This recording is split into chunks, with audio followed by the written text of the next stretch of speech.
তবে হার ভানিও নাকি হার মা, আমি আর কথাতে বুঝালিনি যে ওরা বঙা আছে, মানে আধ খাপা মোটা হুঁস। আমি তখন ওকে সুন্দর করে ওর নাম যে কি ছিল জানি না, রহিম ছিল না করিম ছিল, আমি ওর নামটা থে দিনু পাগলা। কি থুনু? পাগলা।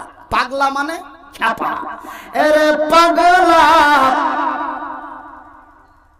তোর ভানি তোর ভাতিজার মা, তোর বহিন তোর ভাগিনার মা, তোর তোর তোর দাদি তোর বাপের মা, তোর নানি তোর মায়ের মা।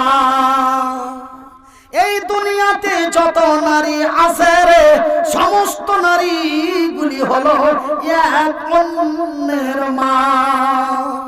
মহান আল্লাহ রব্বুল আলামিন এই বিশ্বের নারীদেরকে মায়ের সম্মান দিয়েছে।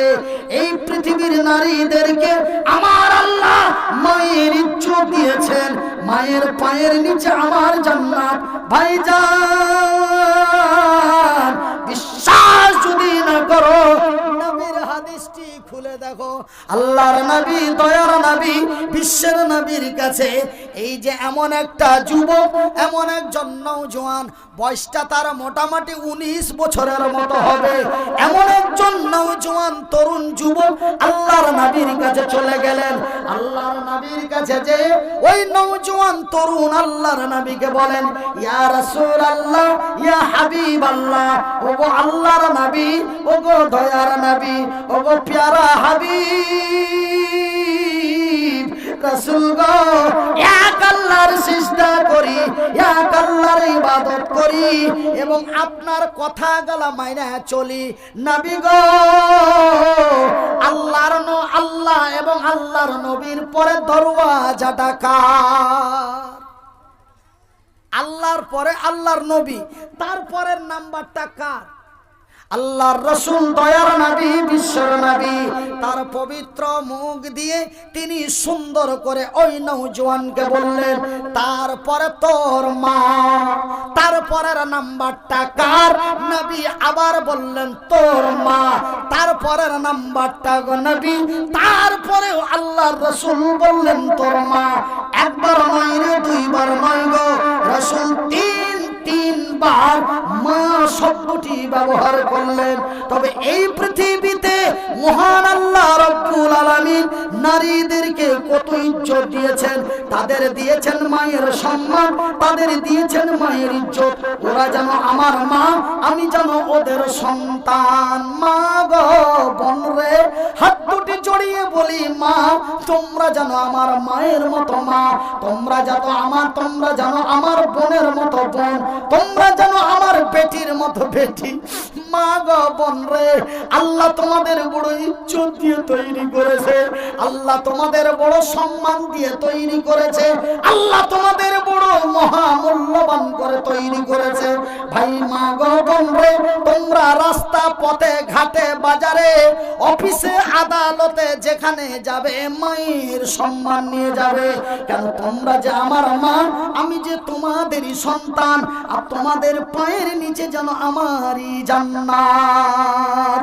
আমার জনম দুঃখী মা, আমার দয়াপতি দরদিনী মা, আমার জনম দুঃখী মা, আমার দয়াপতি দরদিনী মা। মাগো মা, আমার মা, মাগো মা, আমার মা। তোমার মতো মায়ার জিনিস, তোমার মতো দয়ার জিনিস মাগো আর পাইলাম না। মহিলারা কত মূল্যবান, নারীরা কত মূল্যবান, বেটি ছেলে কত মূল্যবান, যে রাসূলের হাদিসে উল্লেখ আছে। হাদিসটা হলো সহিহ আল বুখারী।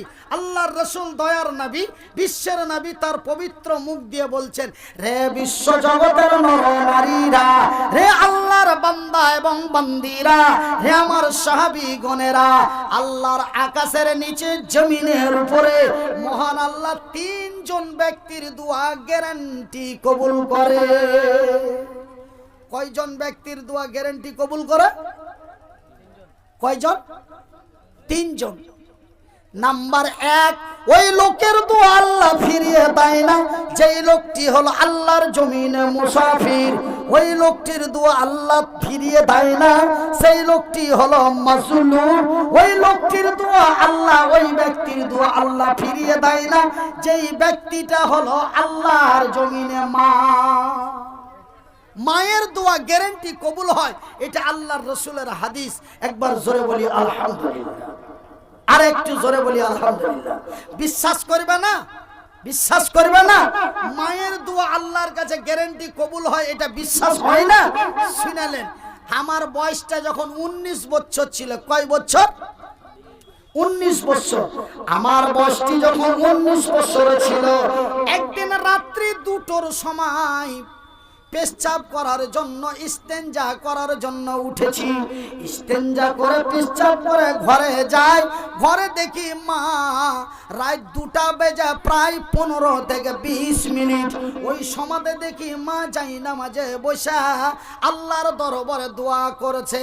ভাইজি, আল্লাহর কসম করে বলছি, মা জানো আল্লাহর কাছে কিছুই চাই না। আমি কপাটের আড়াল থেকে দাঁড়িয়ে দাঁড়িয়ে শুনো, আমি কপাটের আড়াল থেকে দাঁড়িয়ে দাঁড়িয়ে শুনি মা রোজ রাত 2টার পরে নামাজ পড়ে মা আল্লাহর কাছে কি চাহে। মা আমার প্রত্যেক দিন, মায়ের মরা প্রায় 10 বছর হয়ে গেল। ভাইজি, যেই মা বড় কষ্ট করে পেটে ধারণ করেছিল, ওই মায়ের মরা আমার 10 বছর হয়ে গেল। তো মা আমার যখন দুনিয়াতে বেঁচে ছিল, মা প্রত্যেক দিন রাত 1টার সময় উঠে আমার মা কোনোদিন তাহাজ্জুদের নামাজ বন্ধ করেন না। মা তাহাজ্জুদের নামাজ পড়ে চাই নামাজে বসে প্রত্যেক দিন দোয়া করতো। একদিন আমার মনে খটকা জায়গা গেল, মা রোজ রাতে হাত তুলে দোয়া করে কি এমন চাই আমি কপাটের আড়াল থেকে একটু শুনি। এই বলে কপাটের আড়ালে দাঁড়িয়ে আসি, মা হাত দুটি উঠিয়ে বলছে, আল্লাহ তুমি আমার সাগিরা কাবিরা গুনাহগুলি ক্ষমা করো। আল্লাহ তুমি আমার ছেলে মেয়েদের নেক ব্যবহার দিও। আল্লাহ তোমার দরবারে বড় আশা আকাঙ্ক্ষা নিয়ে তোমার দরবারে বলি, মাওলা আমার মুনিরের 2টা হাত নাই। মা এরকম করে রাত 2টায় গল্প দোয়া করছে। মা রাত 2টায় এরকম করে আল্লাহর কাছে দোয়া করছে, আমার মুনিরের 2টা হাত নাই, আমার মুনিরের 2টা পা নাই। আজকে আমার মুনিরের মা বেঁচে আছে, মুনিরের বাপ বেঁচে আছে, আজকে মুনিরের কোনো অসুবিধা হয় না। কিন্তু আল্লাহ জি, যেদিন আমি আর মুনিরের বাপ মরে যাব, আমার মুনির কি করে খাবে? আর কার দরে যে কার বারান্দায় খাড়ো হবে? কে 2টা দিবে, কে 2টা দিবে না? আর মুনির যেন মুখে মুখে তাকাইবে। আল্লাহ জি, তুমি আমার দোয়া কবুল করো, আমার মুনিরের ব্যবস্থা করো। তুমি হার দোয়া কবুল করো আর হার মুনিরের ব্যবস্থা করো। এই দোয়া মা রোজ রাতে করছে। আর আল্লাহর নবী বলেছেন, বুখারীর হাদিস, মায়ের দোয়া কবুল হয় গ্যারান্টি। এই হাদিসটা যদি কেউ সন্দেহ মনে করে, তবে ওর ঈমান নষ্ট হয়ে যাবে বা ওর নামটা বেঈমান হয়ে যাবে।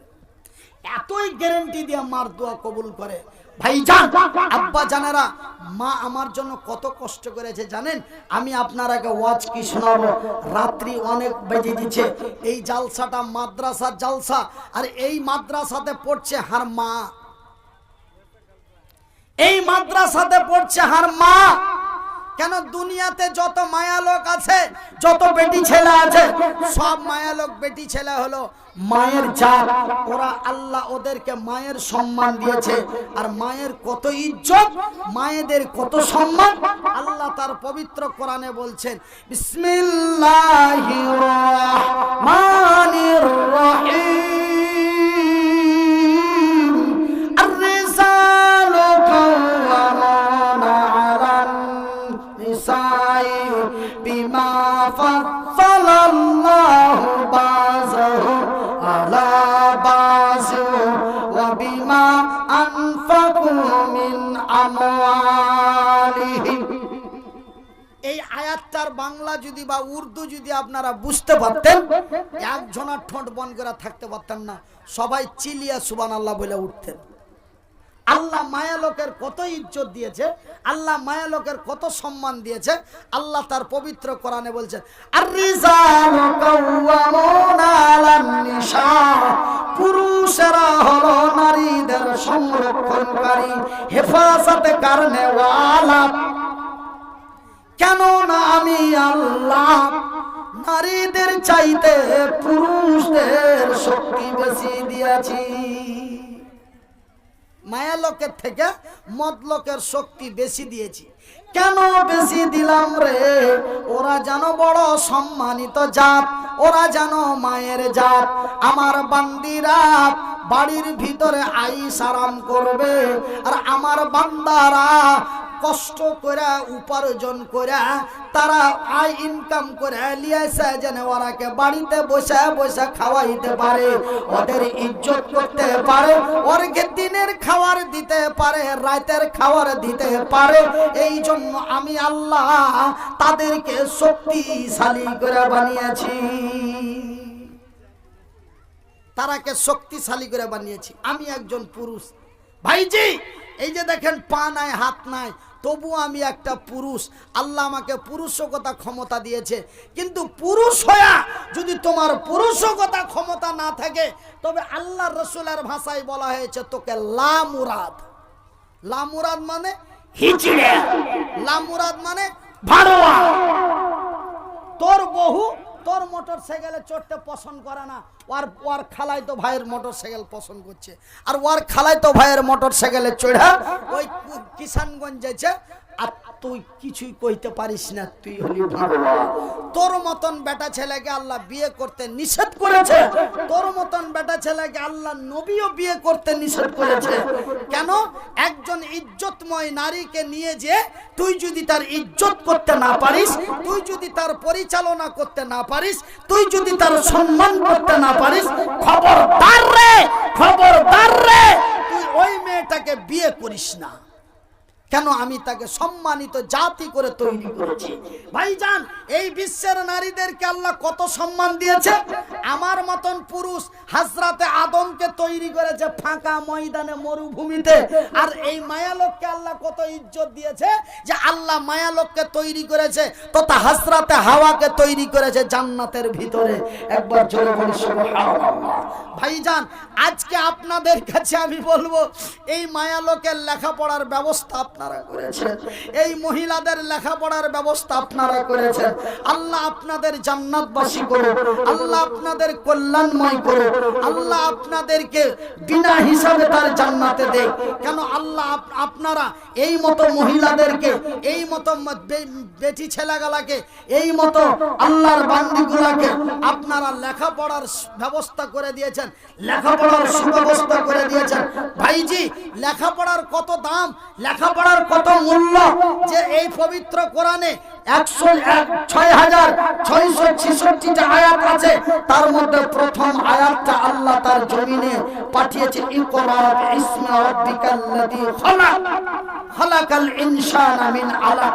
তবে সর্বপ্রথম আল্লাহ পড়তে বলেছেন লেখাপড়ার কি দাম।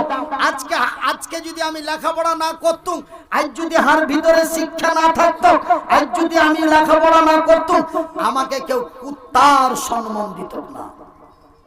কিন্তু লেখাপড়া করার কারণে আজকে আপনারা আমাকে 15,000 টাকা দিতে কষ্ট পান না, 17,000 টাকাও দিতে কষ্ট পান না। কোন জায়গার লোক জানুয়ারি মাসের 15 তারিখে একটা জালসা আছে, ওরা বলছে হুজুর আপনাকে কত টাকা হাদিয়া লাগবে, মানে ওদের বাড়ি হলো শিলচর, আসাম শিলচর। বলছে হুজুর আপনাকে কত টাকা লাগবে? আমি বলি মোটামুটি 70 দিলেই হবো। বলে হুজুর আমরা তো একটু গরিব এলাকা, অল্প কম দিলে হইব না। বলে কত দিবেন কম বলেন তো? বলে 55,000 দিলে হইব। আমি বলছি আলহামদুলিল্লাহ। ভাইজান, যদি লেখাপড়া না থাকতো, লেখাপড়া যদি না করতুম, ভিতরে যদি বিদ্যা বুদ্ধি না থাকতো, 55,000, 60,000, 20,000 রাস্তায় শুইতে পড়ে থাকতো, কেউ 1 টাকা চালিয়ে দিতাক, কেউ 1 টাকা চালিয়ে দিতাক, কেউ হাতে ধরিয়ে দিতাক, কেউ পাঞ্জর দিয়ে 5 কাঠটা মেরে চলে যেতাক। কিন্তু এখন পাঞ্জরে এখন 50,000 টাকা দিতে আপনার গায়ে লাগে না। কিসের লেগে? বুকে আছে আল্লাহর কোরআন, জবানে আছে ইংরেজি, বাংলা, উর্দু, ফার্সি।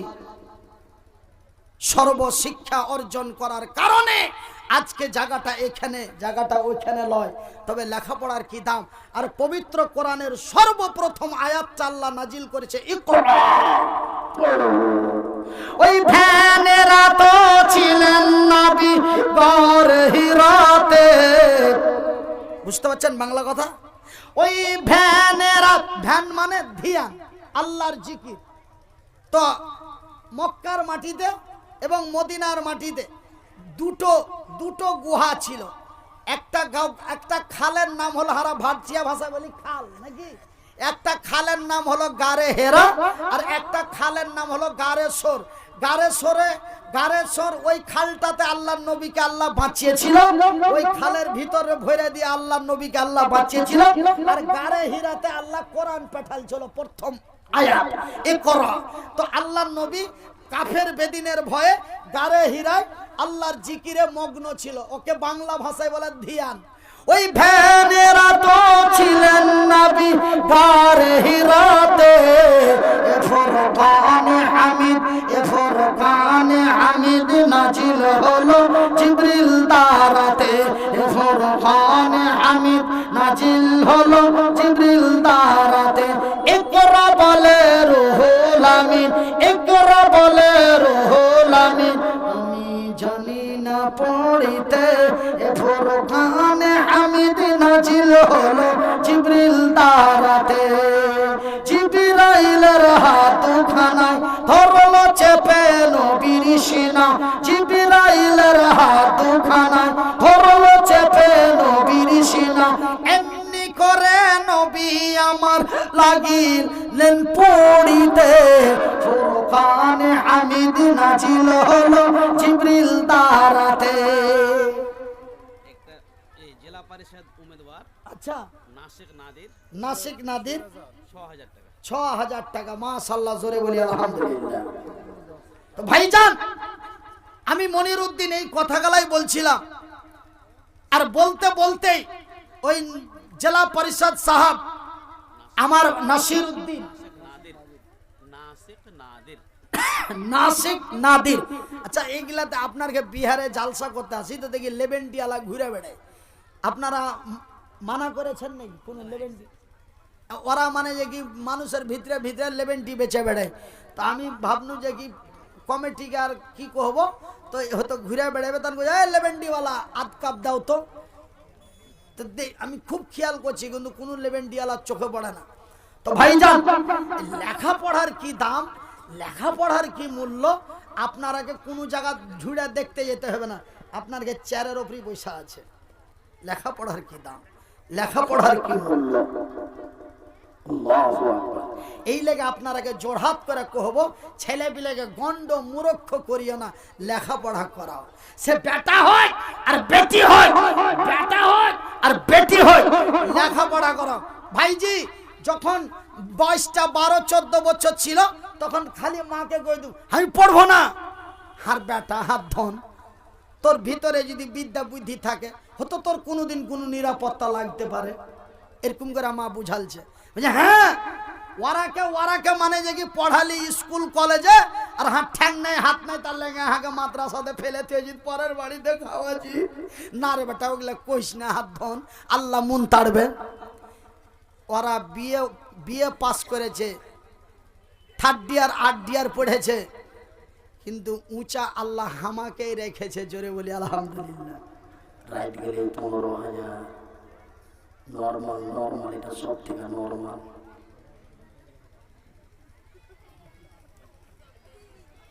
একজন মাসে বেতন পায় 15,000 মাস, আর আমার রাইট গেলি 15,000।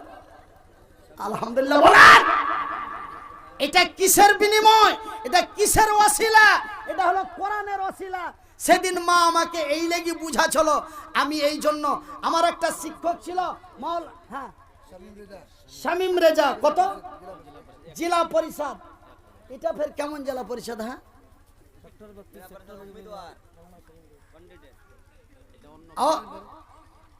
अच्छा साहब जी, एक जिला परिषद से 6000 मिला है,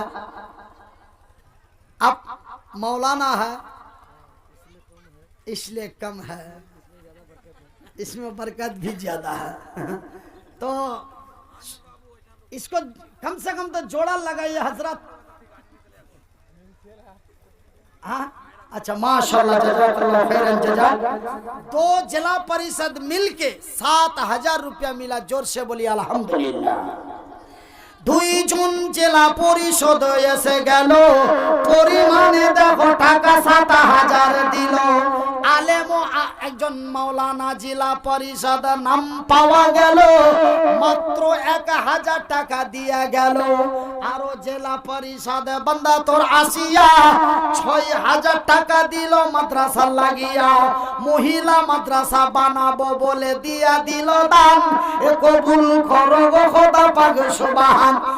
আমার একটা শিক্ষক এই মোটামুটি 3-4 মাস হলো মারা গেল, আপনারা হয়তো অনেকে চিনতে পারবেন, ওনার নাম হলো মাওলানা আব্দুল লতিফ কাশমি, বাড়ি হলো হরিশ্চন্দ্রপুর রাঙ্গাইপুর বাড়ি।